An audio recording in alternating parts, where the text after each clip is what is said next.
ನೀವೇನೇ ಲಾಗ ಹೊಡೆದ್ರು ಚೆಂಡು ನಮ್ಮ ಅಂಗಳದಲ್ಲಿ ಅನ್ನೋ ರೀತಿಯ ಸಂದೇಶವನ್ನ ರಾಜ್ಯಪಾಲರು ಇವತ್ತು ಸರ್ಕಾರದ ವಿರುದ್ಧ ಕೊಟ್ಟಂಗಿತ್ತು. ವಿಶೇಷ ಅಧಿವೇಶನವನ್ನ ಕರೆದಿರೋದು ಸಿದ್ದರಾಮಯ್ಯ ಸರ್ಕಾರ. ಮನ್ರೇಗಾ ಕಾಯ್ದೆಯನ್ನ ರದ್ದು ಮಾಡಿದ್ದಕ್ಕೆ ಖಂಡನ ನಿರ್ಣಯವನ್ನ ವ್ಯಕ್ತಪಡಿಸೋದಕ್ಕೆ ಈ ವಿಶೇಷ ಅಧಿವೇಶನವನ್ನ ಕರೆದಿರೋದು. ವಿಬಿಜಿ ರಾಮ್ಜಿ ಕಾಯ್ದೆ ತಂದಿದ್ದಕ್ಕೆ ವಿಶೇಷ ಅಧಿವೇಶನ.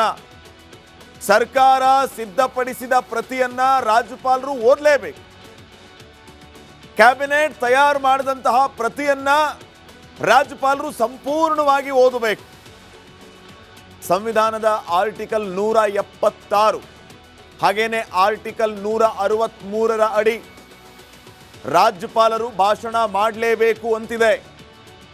ರಾಜ್ಯ ಸರ್ಕಾರ ಬರೆದುಕೊಟ್ಟಂತಹ ಭಾಷಣವನ್ನ ರಾಜ್ಯಪಾಲರು ಓದಬೇಕು. ಇಲ್ಲಿ ಅವರ ವೈಯಕ್ತಿಕ ಅಭಿಪ್ರಾಯಗಳಿಗೆ ಜಾಗ ಇಲ್ಲ, ಅವಕಾಶ ಇಲ್ಲ ಅಂತ ಈ ಆರ್ಟಿಕಲ್ ಬಹಳ ಸ್ಪಷ್ಟವಾಗಿ ಹೇಳುತ್ತೆ. ಸಿದ್ದರಾಮಯ್ಯ ಅವರು ಅದನ್ನೇ ಹೇಳ್ತಾ ಇದ್ರು. ಸಾಮಾನ್ಯವಾಗಿ ರಾಜ್ಯ ಸರ್ಕಾರ ತಮ್ಮ ಅಭಿವೃದ್ಧಿ ಕಾರ್ಯಗಳು ಹಾಗೇನೆ ಸರ್ಕಾರದ ಯೋಜನೆಗಳ ಬಗ್ಗೆ ಹೆಚ್ಚಾಗಿ ಉಲ್ಲೇಖ ಮಾಡಿರ್ತಾರೆ ರಾಜ್ಯಪಾಲರು ಓದುವಂತ ಆ ಭಾಷಣದಲ್ಲಿ. ರಾಜ್ಯಪಾಲರಿಂದ ಹೇಳಿಸ್ತಾರೆ, ನಮ್ಮ ಸರ್ಕಾರ ಈ ರೀತಿ ಕೆಲಸ ಮಾಡ್ತಾ ಇದೆ, ನಮ್ಮ ಕೆಲಸ ಈ ರೀತಿ ಆಗಿದೆ, ನಾವು ಇಷ್ಟ ಅಭಿವೃದ್ಧಿ ಮಾಡಿದ್ದೀವಿ ಅಂತ. ಆದರೆ ರಾಜ್ಯಪಾಲರು ಕಡೆಗೆ 3 ಲೈನ್ ಓದಿ 30 ಸೆಕೆಂಡಲ್ಲಿ ಭಾಷಣವನ್ನ ಮುಗಿಸ್ಬಿಟ್ರು. ಯಾಕೆ ಹಿಂಗೆ ಮಾಡಿದ್ರು? ಇದಕ್ಕೂ ಕೂಡ ಕಾರಣ ಇದೆ. ರಾಜ್ಯಪಾಲರು ಭಾಷಣ ಓದದೇ ಇರೋದಕ್ಕೆ ಕಾರಣಗಳಿವೆ. ಮುಖ್ಯವಾಗಿ ವಿಬಿಜಿ ರಾಮ್ಜಿ ಕಾಯ್ದೆಯನ್ನ ವಿರೋಧಿಸಿ ಭಾಷಣ ಸಿದ್ಧವಾಗಿತ್ತು. ಕೇಂದ್ರ ಸರ್ಕಾರದ ವಿರುದ್ಧದ ಕೆಲವು ಅಂಶಗಳನ್ನ ಅಲ್ಲಿ ಉಲ್ಲೇಖ ಮಾಡಲಾಗಿತ್ತು. ವಿಬಿಜಿ ರಾಮ್ಜಿ ಕಾಯ್ದೆಗೆ ರಾಷ್ಟ್ರಪತಿಗಳ ಅಂಕಿತ ಈಗಾಗಲೇ ಬಿದ್ದಾಗಿದೆ. ರಾಷ್ಟ್ರಪತಿಗಳು ಅಂಕಿತ ಹಾಕಿದ ಕಾನೂನಿನ ವಿರುದ್ಧ ಮಾತಾಡೋದಕ್ಕೆ ಹೇಗೆ ಸಾಧ್ಯ ಅನ್ನುವಂಥದ್ದು ರಾಜ್ಯಪಾಲರ ನಿಲುವು ಮತ್ತು ಅಭಿಪ್ರಾಯ. ಹಿಂಗಾಗಿಯೇ ಸಾಧ್ಯವೇ ಇಲ್ಲ ಅನ್ನೋದು ರಾಜ್ಯಪಾಲ ಗೆಹ್ಲೋಟ್ ಅವರ ವಾದವಾಗಿದೆ. ಈಗಾಗಲೇ ವಿಬಿಜಿ ರಾಮ್ಜಿಗೆ ರಾಷ್ಟ್ರಪತಿಗಳ ಅಂಕಿತ ಬಿದ್ದಾಗಿದೆ. ಅದರ ವಿರೋಧವಾಗಿ ನಾನು ಹೇಗೆ ಮಾತಾಡಲಿ? ನನ್ನದು ಸಾಂವಿಧಾನಿಕ ಹುದ್ದೆ, ನಮಗೆಲ್ಲ ಸುಪ್ರೀಂ ರಾಷ್ಟ್ರಪತಿಗಳು, ಅವರ ಅಂಕಿತ ಬಿದ್ದಾಗಿದೆ. ಈಗ ಅದರ ವಿರುದ್ಧ ಮಾತಾಡೋದಂದ್ರೆ ಹೇಗೆ? ನೀವು ರಾಜಕಾರಣಿಗಳು ರಾಜಕಾರಣ ಮಾಡಿ ನಿಮ್ಮ ಅಭಿಪ್ರಾಯವನ್ನು ಹಂಚಿಕೊಳ್ಳಿ, ಆದರೆ ರಾಜ್ಯಪಾಲರಿಂದ ಈ ವಿಚಾರಗಳನ್ನು ಹೇಳಿಸಬೇಕು ಅನ್ನುವಂತಹ ನಿಮ್ಮ ಉದ್ದೇಶ ಯಾವುದೇ ಕಾರಣಕ್ಕೂ ಸಾಕಾರಗೊಳ್ಳಲ್ಲ ಅನ್ನೋ ರೀತಿ ಇತ್ತು ಇವತ್ತು ರಾಜ್ಯಪಾಲರು ಮಾಡಿದಂತಹ ಭಾಷಣ. 3 ಲೈನ್ ಓದಿ ಹೋದ್ರು. ಅದರಲ್ಲೂ ಸರ್ಕಾರದ ಪರವಾಗಿ ಅವರು ಮಾತಾಡಿದರು. ಆರ್ಥಿಕವಾಗಿ, ಶೈಕ್ಷಣಿಕವಾಗಿ, ಸಾಮಾಜಿಕವಾಗಿ ನಮ್ಮ ರಾಜ್ಯದ ಅಭಿವೃದ್ಧಿ ಇಮ್ಮಡಿ ಆಗುತ್ತೆ ಅನ್ನೋದನ್ನ ಹೇಳೋದಕ್ಕೆ ನನಗೆ ಬಹಳ ಹರ್ಷ ಆಗುತ್ತೆ ಅನ್ನೋಂಥ ಮಾತನ್ನ ರಾಜ್ಯಪಾಲರು ಹೇಳಿದರು. ಇದನ್ನ ಯಾವುದೇ ಕಾರಣಕ್ಕೂ ನಾಗ್ಪುರ್ ಅವರು ಕಳಿಸಿರಲ್ಲ, ಕೇಂದ್ರ ಸರ್ಕಾರದವರು ಕಳಿಸಿಲ್ಲ. ರಾಜ್ಯಪಾಲರು ಸರ್ಕಾರವನ್ನು ಹೊಗಳಿದ್ದಾರೆ. 2 ಲೈನಲ್ಲಿ ಹೇಳಿ ಮುಗಿಸಿ ಜೈ ಹಿಂದ್ ಅಂತ ಹೇಳಿ ಮನೆಗೆ ಹೋದ್ರು ರಾಜಭವನಕ್ಕೆ. ಸೊ ಈ ಎಲ್ಲ ವಿಚಾರಗಳೇ ಇಷ್ಟೆಲ್ಲ ಆದಮೇಲೆ ಕಾಂಗ್ರೆಸ್ ವರ್ಸಸ್ ಬಿಜೆಪಿ ಅನ್ನುವಂಥ ಪರಿಸ್ಥಿತಿ ಮತ್ತಷ್ಟು ಜಾಸ್ತಿ ಆಗೋದಕ್ಕೆ ನಿರ್ಮಾಣ ಆಗಿದೆ. ನೋಡೋಣ ಮುಂದೆ ಇದು ಯಾವ ಹಂತವನ್ನು ತಲುಪುತ್ತೆ ಅಂತ ಹೇಳಿ. ಇನ್ನು ನೆಕ್ಸ್ಟ್, ನೀವೇನೇ ಲಾಗ ಹೊಡೆದ್ರು ಚೆಂಡು ನಮ್ಮ ಅಂಗಳದಲ್ಲಿ ಅನ್ನೋ ರೀತಿಯ ಸಂದೇಶವನ್ನ ರಾಜ್ಯಪಾಲರು ಇವತ್ತು ಸರ್ಕಾರದ ವಿರುದ್ಧ ಕೊಟ್ಟಂಗಿತ್ತು. ವಿಶೇಷ ಅಧಿವೇಶನವನ್ನ ಕರೆದಿರೋದು ಸಿದ್ದರಾಮಯ್ಯ ಸರ್ಕಾರ. ಮನ್ರೇಗಾ ಕಾಯ್ದೆಯನ್ನ ರದ್ದು ಮಾಡಿದ್ದಕ್ಕೆ ಖಂಡನ ನಿರ್ಣಯವನ್ನ ವ್ಯಕ್ತಪಡಿಸೋದಕ್ಕೆ ಈ ವಿಶೇಷ ಅಧಿವೇಶನವನ್ನ ಕರೆದಿರೋದು. ವಿಬಿಜಿ ರಾಮ್ಜಿ ಕಾಯ್ದೆ ತಂದಿದ್ದಕ್ಕೆ ವಿಶೇಷ ಅಧಿವೇಶನ. ಸರ್ಕಾರ ಸಿದ್ಧಪಡಿಸಿದ ಪ್ರತಿಯನ್ನ ರಾಜ್ಯಪಾಲರು ಓದಲೇಬೇಕು. ಕ್ಯಾಬಿನೆಟ್ ತಯಾರು ಮಾಡಿದಂತಹ ಪ್ರತಿಯನ್ನ ರಾಜ್ಯಪಾಲರು ಸಂಪೂರ್ಣವಾಗಿ ಓದಬೇಕು. ಸಂವಿಧಾನದ ಆರ್ಟಿಕಲ್ 176 ಹಾಗೇನೆ ಆರ್ಟಿಕಲ್ 163ರ ಅಡಿ ರಾಜ್ಯಪಾಲರು ಭಾಷಣ ಮಾಡಲೇಬೇಕು ಅಂತಿದೆ. ರಾಜ್ಯ ಸರ್ಕಾರ ಬರೆದುಕೊಟ್ಟಂತಹ ಭಾಷಣವನ್ನ ರಾಜ್ಯಪಾಲರು ಓದಬೇಕು.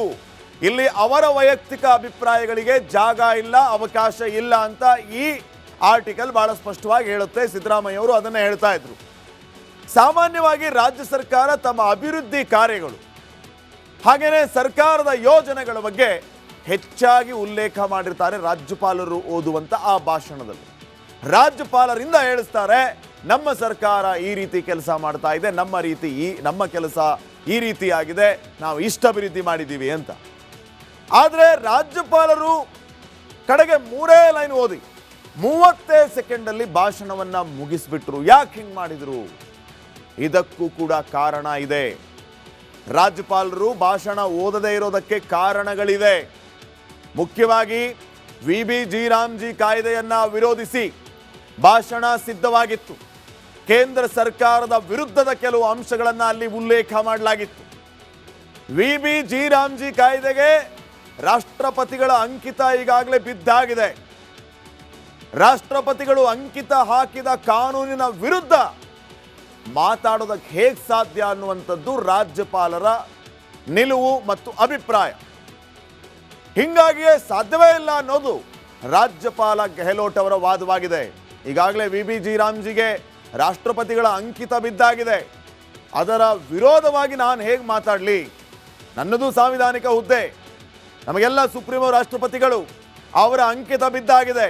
ಈಗ ಅದರ ವಿರುದ್ಧ ಮಾತಾಡೋದಂದ್ರೆ ಹೇಗೆ? ನೀವು ರಾಜಕಾರಣಿಗಳು ರಾಜಕಾರಣ ಮಾಡಿ ನಿಮ್ಮ ಅಭಿಪ್ರಾಯವನ್ನು ಹಂಚಿಕೊಳ್ಳಿ, ಆದರೆ ರಾಜ್ಯಪಾಲರಿಂದ ಈ ವಿಚಾರಗಳನ್ನು ಹೇಳಿಸಬೇಕು ಅನ್ನುವಂತಹ ನಿಮ್ಮ ಉದ್ದೇಶ ಯಾವುದೇ ಕಾರಣಕ್ಕೂ ಸಾಕಾರಗೊಳ್ಳಲ್ಲ ಅನ್ನೋ ರೀತಿ ಇತ್ತು ಇವತ್ತು ರಾಜ್ಯಪಾಲರು ಮಾಡಿದಂತಹ ಭಾಷಣ. 3 ಲೈನ್ ಓದಿ ಹೋದರು. ಅದರಲ್ಲೂ ಸರ್ಕಾರದ ಪರವಾಗಿ ಅವರು ಮಾತಾಡಿದರು. ಆರ್ಥಿಕವಾಗಿ, ಶೈಕ್ಷಣಿಕವಾಗಿ, ಸಾಮಾಜಿಕವಾಗಿ ನಮ್ಮ ರಾಜ್ಯದ ಅಭಿವೃದ್ಧಿ ಇಮ್ಮಡಿ ಆಗುತ್ತೆ ಅನ್ನೋದನ್ನು ಹೇಳೋದಕ್ಕೆ ನನಗೆ ಬಹಳ ಹರ್ಷ ಆಗುತ್ತೆ ಅನ್ನೋಂಥ ಮಾತನ್ನು ರಾಜ್ಯಪಾಲರು ಹೇಳಿದರು. ಇದನ್ನ ಯಾವುದೇ ಕಾರಣಕ್ಕೂ ನಾಗ್ಪುರ್ ಅವರು ಕಳಿಸಿರಲ್ಲ, ಕೇಂದ್ರ ಸರ್ಕಾರದವರು ಕಳಿಸಿಲ್ಲ. ರಾಜ್ಯಪಾಲರು ಸರ್ಕಾರವನ್ನು ಹೊಗಳಿದ್ದಾರೆ. 2 ಲೈನಲ್ಲಿ ಹೇಳಿ ಮುಗಿಸಿ ಜೈ ಹಿಂದ್ ಅಂತ ಹೇಳಿ ಮನೆಗೆ ಹೋದ್ರು ರಾಜಭವನಕ್ಕೆ. ಸೊ ಈ ಎಲ್ಲ ವಿಚಾರಗಳೇ ಇಷ್ಟೆಲ್ಲ ಆದಮೇಲೆ ಕಾಂಗ್ರೆಸ್ ವರ್ಸಸ್ ಬಿಜೆಪಿ ಅನ್ನುವಂಥ ಪರಿಸ್ಥಿತಿ ಮತ್ತಷ್ಟು ಜಾಸ್ತಿ ಆಗೋದಕ್ಕೆ ನಿರ್ಮಾಣ ಆಗಿದೆ. ನೋಡೋಣ ಮುಂದೆ ಇದು ಯಾವ ಹಂತವನ್ನು ತಲುಪುತ್ತೆ ಅಂತ ಹೇಳಿ. ಇನ್ನು ನೆಕ್ಸ್ಟ್, ನೀವೇನೇ ಲಾಗ ಹೊಡೆದ್ರು ಚೆಂಡು ನಮ್ಮ ಅಂಗಳದಲ್ಲಿ ಅನ್ನೋ ರೀತಿಯ ಸಂದೇಶವನ್ನ ರಾಜ್ಯಪಾಲರು ಇವತ್ತು ಸರ್ಕಾರದ ವಿರುದ್ಧ ಕೊಟ್ಟಂಗಿತ್ತು. ವಿಶೇಷ ಅಧಿವೇಶನವನ್ನ ಕರೆದಿರೋದು ಸಿದ್ದರಾಮಯ್ಯ ಸರ್ಕಾರ. ಮನ್ರೇಗಾ ಕಾಯ್ದೆಯನ್ನ ರದ್ದು ಮಾಡಿದ್ದಕ್ಕೆ ಖಂಡನ ನಿರ್ಣಯವನ್ನ ವ್ಯಕ್ತಪಡಿಸೋದಕ್ಕೆ ಈ ವಿಶೇಷ ಅಧಿವೇಶನವನ್ನ ಕರೆದಿರೋದು. ವಿಬಿಜಿ ರಾಮ್ಜಿ ಕಾಯ್ದೆ ತಂದಿದ್ದಕ್ಕೆ ವಿಶೇಷ ಅಧಿವೇಶನ. ಸರ್ಕಾರ ಸಿದ್ಧಪಡಿಸಿದ ಪ್ರತಿಯನ್ನ ರಾಜ್ಯಪಾಲರು ಓದಲೇಬೇಕು. ಕ್ಯಾಬಿನೆಟ್ ತಯಾರು ಮಾಡಿದಂತಹ ಪ್ರತಿಯನ್ನ ರಾಜ್ಯಪಾಲರು ಸಂಪೂರ್ಣವಾಗಿ ಓದಬೇಕು. ಸಂವಿಧಾನದ ಆರ್ಟಿಕಲ್ 176 ಹಾಗೇನೆ ಆರ್ಟಿಕಲ್ 163ರ ಅಡಿ ರಾಜ್ಯಪಾಲರು ಭಾಷಣ ಮಾಡಲೇಬೇಕು ಅಂತಿದೆ. ರಾಜ್ಯ ಸರ್ಕಾರ ಬರೆದುಕೊಟ್ಟಂತಹ ಭಾಷಣವನ್ನ ರಾಜ್ಯಪಾಲರು ಓದಬೇಕು. ಇಲ್ಲಿ ಅವರ ವೈಯಕ್ತಿಕ ಅಭಿಪ್ರಾಯಗಳಿಗೆ ಜಾಗ ಇಲ್ಲ, ಅವಕಾಶ ಇಲ್ಲ ಅಂತ ಈ ಆರ್ಟಿಕಲ್ ಬಹಳ ಸ್ಪಷ್ಟವಾಗಿ ಹೇಳುತ್ತೆ.